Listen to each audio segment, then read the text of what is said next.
নমস্কার। সম্রাট আবারও হাজির। কর্কট রাশির 2022 কেমন যেতে পারে তা নিয়ে আজকের আলোচনা চলবে। যারা যারা কর্কট রাশির জাতক জাতিকারা এই মুহূর্তে আমার এই ব্লগটি দেখছেন, তাদের প্রত্যেকের জন্য 2022-এর আমার তরফ থেকে আন্তরিক শুভেচ্ছা রইল। সারা বছরটা ভালো কাটুক, প্রতিদিন ভালো কাটুক, প্রতি মুহূর্ত ভালো কাটুক, এই কামনা আমি ঈশ্বরের কাছে করি। কেন ভালো কাটুক বললাম, তার কারণ হচ্ছে যে প্রথমে আসি হেলথের পার্টে। কর্কট রাশির ক্ষেত্রে আমি একটু সমস্যা পাচ্ছি হেলথে। সপ্তমে শনি, আপাতত পায়ের সমস্যার একটা বৃদ্ধি হওয়ার কথা আছে, হাড়ের সমস্যা বৃদ্ধি হওয়ার কথা আছে। হাড়ের জ্বালা যন্ত্রণায় ভোগ করবেন আপনারা এখন এই মুহূর্তে। এবং শনি যখন মে মাসের দিকে যখন কর্কটের ঠিক অষ্টমে পৌঁছে যাবে, অর্থাৎ কুম্ভ রাশিতে যখন পৌঁছবে, তখন কর্কটের আরেকটু বিপত্তি বাড়তে পারে। এবং তারপরে শনির একটা বক্রগতি দেখবো আমরা অগাস্ট মাস থেকে। সেই বক্রগতিটা কখন পাবো? অগাস্ট মাসের ওই শেষের দিক থেকে শনি চলে আসবে আবার মকর রাশিতে।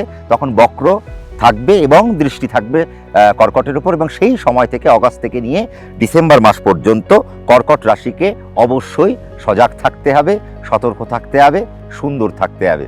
নতুবা ঝামেলার একটা সৃষ্টি, একটা অশান্তির একটা বাতাবরণ, একটা খারাপ পরিস্থিতির মধ্যে দিয়ে কর্কট রাশির জাতক জাতিকারা 2022-এ যেতে পারেন হেলথের পার্ট থেকে। এটা হেলথ নিয়ে এখন আলোচনা করলাম। এটা গেলে এক। তাহলে এটা যদি হেলথ হয়, তাহলে হেলথের পার্টে যদি আপনাদের সজাগ থাকার দরকার হয়, তাহলে একটু আপনার ন্যাটাল চার্টে কি পজিশন সেটা একটু গুনিয়ে নেবেন, সেটা একটু ক্যালকুলেট করিয়ে নেবেন আপনার অ্যাস্ট্রোলজারের থেকে। আমার কথায় ভয় পেয়ে হয়তো আপনি ভেবে ফেললেন যে আপনার হয়তো সময় খারাপ বা আপনার হয়তো শরীর খুব খারাপ। তা নয়, আপনার ন্যাটাল চার্টেরও একটা বক্তব্য থাকে। আপনার ন্যাটাল চার্টটা খুব গুরুত্বপূর্ণ। তার যে ফলাদেশ, সেই ফলাদেশটা শেষ কথা বলবে। চলে আসা যাক শিক্ষার ক্ষেত্রে কি হতে পারে। সব থেকে বড় কথা, এখন প্রথমের এই যে কর্কট রাশির জাতক জাতিকারা জলান্তর ছাত্রছাত্রী, আমার তো ক্ষেত্রে বলবো যে একটু বাবা মায়েদের এখন একটু সজাগ থাকা দরকার। ছেলে মেয়েদের উপর একটু নজর রাখা দরকার। কেন নজরটা রাখবেন? তার কারণ হচ্ছে শনি একটা দোলাচলে আছে, চন্দ্রের উপর দৃষ্টি, তার মানে মানসিক অস্থিরতার একটা বিকার তৈরি হবে। কোনো ক্রমে মনকে যেন এক জায়গায় নিয়ন্ত্রণ করা যাচ্ছে না। এটা একটা অসুবিধে। তাহলে এই অসুবিধার কি হবে? অসুবিধাটা হবে ছেলে মেয়েগুলো এখন পড়াশোনাটা মনে রাখতে পারবে না, পরীক্ষার হলে গিয়ে ভুলে যাবে, জানা জিনিসটা ভুল করে চলে আসবে। আর আপনারা বকাবকি করবেন, কিন্তু দোষ ওর নয়। দোষ যেটা দরকার ছিল, ওদেরকে দোষারোপ না করে, ওদেরকে বকুনি না দিয়ে, যেটা দরকার ছিল ওদেরকে একটু মেডিটেশন, একটু প্রাণায়াম, একটু যোগা, বা মনকে কি করে নিয়ন্ত্রণ করতে হয় তার শিক্ষা, বা পড়াশোনার কৌশলকে আরেকটু এনহ্যান্স করা, বা আরেকটু ডেভেলপ করা, বা একটু স্কিল্ড ওয়েতে পড়াশোনাকে একটু চালানো। আমার মনে হয় এতে বাচ্চাগুলো, কর্কট রাশির জাতক জাতিকারা যে ছেলেমেয়েগুলো আছে, ছোট ছোট ছেলেমেয়েগুলো যারা মাধ্যমিক দেবে, উচ্চ মাধ্যমিক দেবে, ক্লাস 8-এ পড়ে, 7-এ পড়ে, যেই হোক না কেন, আপনারা তাদেরকে না বকে এখন তাদের মনকে এক জায়গায় করার চেষ্টা করুন। তার জন্য যা যা করার দরকার সেগুলো করতে হবে। প্রাইমারি এডুকেশন থেকে নিয়ে হায়ার এডুকেশন পর্যন্ত আমি একটাই কথা বলবো, মনকে নিয়ন্ত্রণ করতে জানতে হবে। তবে হ্যাঁ, একটা ভালো দিক অবশ্যই আছে, সেটা হচ্ছে যে বৃহস্পতি এপ্রিল মাসের পর যখন কুম্ভ রাশি থেকে পৌঁছে যাবে মীন রাশিতে, তখন কর্কট রাশির উপর দৃষ্টি ফেলবে। এটা একটা শুভ খবর। তার মানে এই জায়গায় এডুকেশনাল কোয়ালিটি বৃদ্ধি হওয়ার একটা সুযোগ থাকলো, তার মানে আফটার এপ্রিল। কিন্তু আবার শনি কোথায় চলে যাবে? শনি চলে যাবে অষ্টমে। সেখান থেকে শনি যখন আবার বক্রগতি দেবে, বৃহস্পতি বসে থাকলেও বৃহস্পতি তখনও বক্রী। তাহলে বৃহস্পতির শুভত্ব কমলো, শনির শুভত্ব কমলো। এবং শনির মতো পেনাল্টি কারক গ্রহ মকরে, শনি প্রচণ্ড পেনাল্টি কারক গ্রহ। তার মানে সেই পেনাল্টি কারক গ্রহ যখন আবার পেনাল্টির জায়গায় ফিরে আসছে, তার মানে কর্কট রাশির থেকে কিছু মাসুল গুনে নেবে। তার মানে পরীক্ষার রেজাল্ট অসম্ভব খারাপ হয়ে যেতে পারে। এখন থেকে যত্ন নিতে হবে। আপনাদের ন্যাটাল চার্ট বাচ্চাগুলোর গুনিয়ে নিন, ক্যালকুলেট করে নিন। তার জন্য যা যা করার দরকার, যা যা গ্রাফ দরকার, যে ক্যালকুলেশন, যে লাইফস্টাইল মেনটেন করার দরকার, এখন থেকে করে নিতে হবে। কারণ এরপরেই আমরা আসবো সার্ভিস। কারণ কর্কট রাশির 2022 আমি বলি সামগ্রিক চিত্রে একটু হলেও অসুবিধার বয়স হওয়া উচিত। তার কারণ অষ্টমে শনি, সপ্তমে শনি বড় দোলাচলের শনি। আর সপ্তম অষ্টম যখন শনি থাকে, তা কণ্টকের সমান হয়ে যায়, অর্থাৎ কাঁটার মতো। এবং বিশেষ করে মকরে যখন শনি, তখন সে কাঁটার মতো হবে, যখন সে কুম্ভে গিয়েও ফিরে আসবে। বোঝাতে পারলাম বিষয়টা? তাহলে কর্কট রাশিকে অত্যন্ত সাবধানে থাকতে হবে। আপনারা যারা কর্কট রাশির জাতক জাতিরা যারা সার্ভিসে যুক্ত রয়েছেন, তাহলে সার্ভিসের জায়গাটাকে বজায় রাখুন। বেশি কথা নয়, শুনুন বেশি, বলুন কম, এই হবে এখন আপনাদের কাজ। বৃহস্পতি চলে গেছে নিশ্চয়ই। বৃহস্পতি বছরের শেষের দিকে, আপনারা বছরের মাঝামাঝি থেকে বৃহস্পতিকে আপনাদের রাশিতে পাবেন দৃষ্টি দিয়ে। কিন্তু তার ক্ষমতা কতটা? খুব অল্প। কেন? সেখানে শনি বক্রী হয়ে দৃষ্টি থাকবে কর্কটের উপর, আবার বৃহস্পতির বক্র দৃষ্টি থাকবে কর্কটের উপর। যেখানে আপনার প্রয়োজন নেই যুক্ত হওয়া, সেই জায়গায় যদি আপনি যুক্ত হয়ে যান, সেখানে কিন্তু আপনাকে পেনাল্টি দিতে হবে। তার মানে অযথা আমি কোথাও ইনভলভ হব না, সব জায়গা থেকে এড়িয়ে চলবো। তার মানে আমাদের এখন কর্কট রাশির যেটা দরকার সেটা হচ্ছে অ্যালুফ হয়ে থাকার দরকার। নিজের কাজ করব, বাড়ি চলে আসবো, বাস, এর বাইরে আর কিছু নয়। এতেই হবে আমার ডেভেলপমেন্ট। আর ডেভেলপমেন্টের জন্য যতটুকু দরকার ততটুকু নিজের লাইফস্টাইলকে একটু সুন্দর করে মেনটেন করতে হবে। ব্যবসার সাথে যারা জড়িত রয়েছেন তাদের জন্য অনেক পেনাল্টি আপনারা পেতে পারেন, তার কারণ অষ্টমে যখন শনি পৌঁছে যাবে, তারপর যখন সে সপ্তমে আসবে অগস্ট মাসে, তখন আপনার ব্যবসাকে ছাড়খাড় করে দিতে পারে, কারণ সেই সময় বৃহস্পতি খুব একটা আপনাকে সাপোর্ট দিতে পারবে না। আরও একটা বিষয় কি, রাহু, যেই রাহু নাকি অগ্নি রাশি কানেক্ট করবে তখন থেকে তো কর্কট রাশি আরেকটা সমস্যা শুরু হবে। চতুর্থে কেতু, তার মানে গৃহের একটা সমস্যা, গৃহের আনন্দ নষ্ট হয়ে যেতে পারে। তার মানে সর্বদিক থেকে কোথাও না কোথাও কর্কট রাশিকে 2022-এ খুব একটা ভালো প্লেসমেন্টে আমরা পাচ্ছি না। যারা যারা হায়ার স্টাডি কানেক্ট করছেন, যারা যারা অত্যন্ত একদম রিসার্চমূলক পড়াশোনাকে কানেক্ট করতে চাইছেন, তাদের জন্য বছরটা বিশেষ সুবিধের। কেন? তার কারণ বৃহস্পতি নবমে থাকছে আর শনি অষ্টমে গিয়ে আবার সপ্তমে ফিরে আসবে, হায়ার হায়ার স্টাডিকে এনহ্যান্স করিয়ে দেবে, কারণ বৃহস্পতির দৃষ্টিও চন্দ্রের উপর পাচ্ছে বলে।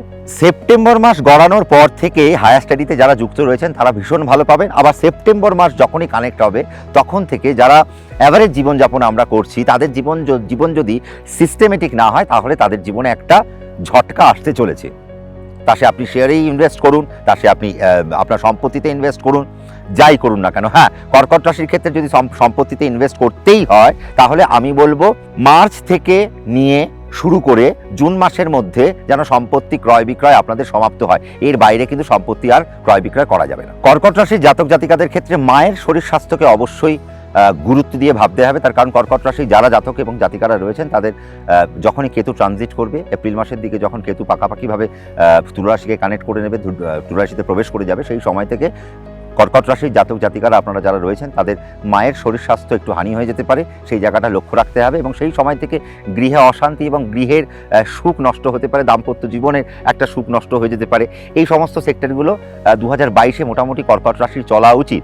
তবে হ্যাঁ, 2022-এ যাদের যেহেতু শুক্রের বছর বণিজকরণ দিয়ে শুরু করছি, তারপর সব কিছু মিলিয়ে যদি আমরা দেখি, কর্কট রাশির জাতক এবং জাতিকারা আপনার ন্যাটাল চার্ট যদি আপনারা খুলে দেখেন যে আপনার ন্যাটাল চার্টে শুক্র ভালো অবস্থানে বসে রয়েছে এবং বর্তমানে আপনার শনির দশা বা শুক্রের দশা চলছে, এবং যে আপনার লগ্নকেও সাপোর্ট করতে হবে, এবং শুক্র কোনোভাবে আপনার মারকপতি হবে না, শুক্র কোনোভাবেই আপনার বাধকপতি যেন না হয়। এই কন্ডিশনগুলো যদি অ্যাপ্লাইড থাকে, আর আপনারা যদি কোনো শিল্প সাহিত্যের জগতের সাথে যদি যুক্ত থাকেন, আপনারা যদি স্পোর্টস সেক্টরের সাথে যদি যুক্ত থাকেন, আপনারা যদি অ্যাডমিনিস্ট্রেটিভ পার্টে যদি যুক্ত থাকেন, তাহলে আপনাদের যেটা হবে সেটা হচ্ছে আপনাদের একটা নাম ডাক প্রসার এবং আপনাদের এখন শ্রীবৃদ্ধি ঘটবে। পরিষ্কার কথা, আপনাদের এখন প্রফেশনে শ্রীবৃদ্ধি ঘটবে এবং এটা ঘটবে। তবে সেটা কন্ডিশনটা অ্যাপ্লাইড কি বলে দিলাম, আপনাদের জন্মছকটা দেখে নিতে হবে। যদি আপনি না জন্মছক দেখতে পারেন তাহলে আপনি আপনার অ্যাস্ট্রোলজারের সঙ্গে যোগাযোগ করে নিতে পারেন। যেটা বলা বক্তব্য সেটা হচ্ছে যে কর্কট রাশির 2022 সামগ্রিক চিত্রে খুব একটা আশার বাণী আমরা হয়তো শোনাতে পারছি না। তবে শর্তাবলী এখানে প্রযোজ্য অবশ্যই, কারণ আমার তো সবসময় জানেন যে টার্মস অ্যান্ড কন্ডিশন অ্যাপ্লাইড। কি টার্মস অ্যান্ড কন্ডিশন? যে আপনার জন্মছকের দশা অন্তর্দশা যদি পারমুটেশন কম্বিনেশনে যদি ফিট করে যায় এবং আপনার ন্যাটাল চার্টে যদি লগ্ন সাপেক্ষে কর্কট রাশি, আমরা রাশি নিয়ে আলোচনা করছি, মোটেও এটা লগ্ন নয়, তার মানে লগ্ন সাপেক্ষে যদি শুক্র মারকপতি বা বাধকপতি না হয়ে থাকে, দেন আপনি 2022-এ একটা ভালো প্লেসমেন্ট পেতে চলেছেন। এটা তো অনস্বীকার্য, এক কথায় বলাই বাহুল্য। তার মানে শরীরের দিকে আপনারা অবশ্যই একটু যত্ন নেবেন। বিষয় আসা সম্পত্তি কেনার ক্ষেত্রে অবশ্যই এপ্রিল থেকে জুনের মধ্যে যা কিনে রাখবেন, তারপর কিন্তু আর কোনো রকম সম্পত্তি না কিনবেন না বেচবেন। এই হচ্ছে মোদ্দা কথা। হেলথের পার্টে অনেক জায়গায় আপনাদেরকে একটু ধাক্কা খেতে হতে পারে, বিশেষ করে হাড়জনিত সমস্যা আপনাদেরকে ভোগ করতেই হবে। এবং হাড় যখনই চলে আসে তার মানে দুর্ঘটনার একটা ব্যাপার চলে আসে, কারণ অষ্টমে যখন শনি যাবে মূল ত্রিকোণ হবে, সেই সময় কিছু দুর্ঘটনার ইঙ্গিত নিয়ে আসবে। কারণ শনি বায়ু রাশিতে যখনই কানেক্ট করবে সেই সময় আপনি পড়ে যেতে পারেন, বাথরুমে পড়ে যেতে পারেন, সিঁড়ি দিয়ে উঠতে গিয়ে পড়ে যেতে পারেন, আপনি হয়তো আচমকা পড়ে যেতে পারেন, আপনি হয়তো অন্যমনস্কতায় পড়ে যেতে পারেন এবং সেটা আপনার পায়ের হাড়ে উপর চোট লাগবে, এবং সেই হাড়ে যদি চোট লাগে তা অনেক ব্যয়ের সাপেক্ষও হতে পারে। সেটা আমি আমার ব্লগে বলে রাখলাম, কারণ আপনি বলতে পারবেন না যে সম্রাটদা আপনি বলেননি। প্রত্যেকে ভালো থাকবেন, আমার চ্যানেলের প্রতি নজর রাখবেন। 2022-এর প্রতিটি মুহূর্ত আপনাদের যেন ভালো কাটে সেই আশাই রাখবো। একটা যেতে সুন্দর কথা বলি, সেটা হচ্ছে বৃহস্পতি যেহেতু চন্দ্রের উপর একটা দৃষ্টি দিয়ে রেখেছে, নতুন কর্মের যোগ থাকলো কর্কট রাশির জন্য, নতুন বিবাহের যোগ থাকলো কর্কট রাশির জন্য। তবে তা আফটার এপ্রিল যদি আপনাদের মনে হয় নতুন কর্মের জন্য আপনারা উদ্যোগী বা উদ্যমী, তাহলে এখন থেকে সেই উদ্যম নিয়ে নিতে পারেন। আফটার এপ্রিল আপনাদের সেই যোগ খুব প্রবল হতে চলেছে। যদি মনে হয় যে আপনাদের বিয়ের একটা সময় এসে গেছে, বা আপনারা যদি মনে করেন আপনার সন্তানের কর্কট রাশি, অনেকদিন ধরে বিয়ের চেষ্টা করছেন, হচ্ছিল না, শনি বৃহস্পতি কর্কট রাশির অষ্টমে বসেছিল, তাহলে এখন সেই সুযোগ এসে গেছে। এবার এপ্রিলের পর থেকে আপনি আপনার সন্তানের জন্য 4 হাত 1 করার কথা ভাবতেই পারেন। আমাদেরকে নিমন্ত্রণও করতে পারেন। 2022 ভালো কাটুক এই চাই। আমাদের চ্যানেলের উপর নজর রাখবেন, কমেন্ট করতে ভুলবেন না, তার কারণ আপনাদের কমেন্ট আমার কাছে অত্যন্ত গুরুত্বপূর্ণ। লাইক করতে ভুলবেন না, শেয়ার করতে ভুলবেন না, যেটা করেননি সেটা যদি সাবস্ক্রাইব না করে থাকেন দেন অ্যান্ড দেয়ার সাবস্ক্রাইব করে ফেলুন, আর নোটিফিকেশন বেলকে প্রেস করতে ভুলবেন না, তার কারণ আমার যে কটা ভিডিও আমি আপলোড করবো তার নোটিফিকেশন আপনার কাছে চলে যাবে, আর আপনি আমার ভিডিও এনজয় করতে পারবেন। প্রত্যেকে ভালো থাকবেন, আমার চ্যানেলের প্রতি নজর রাখবেন। আগামী পর্বে আবারও ফিরে আসছি ঠিক রাত্রি 9টায়। নমস্কার।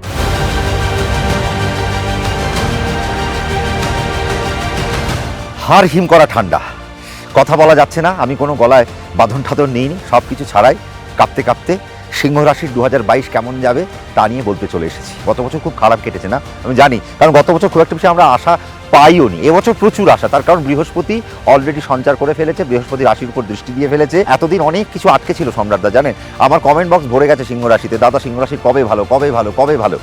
এবার ভালো, বৃহস্পতি যখনই রাশির উপর দৃষ্টি ফেললো, তার মানে 2021 নভেম্বর থেকেই সিংহ রাশির একটা ভালো সময় শুরু হতে আরম্ভ করেছে, যা 2022 পুরোটাই পাবে, 2022 পুরোটাই পাবে। তবে একটু সেন্সিটিভ ওয়েতে চলতে হবে।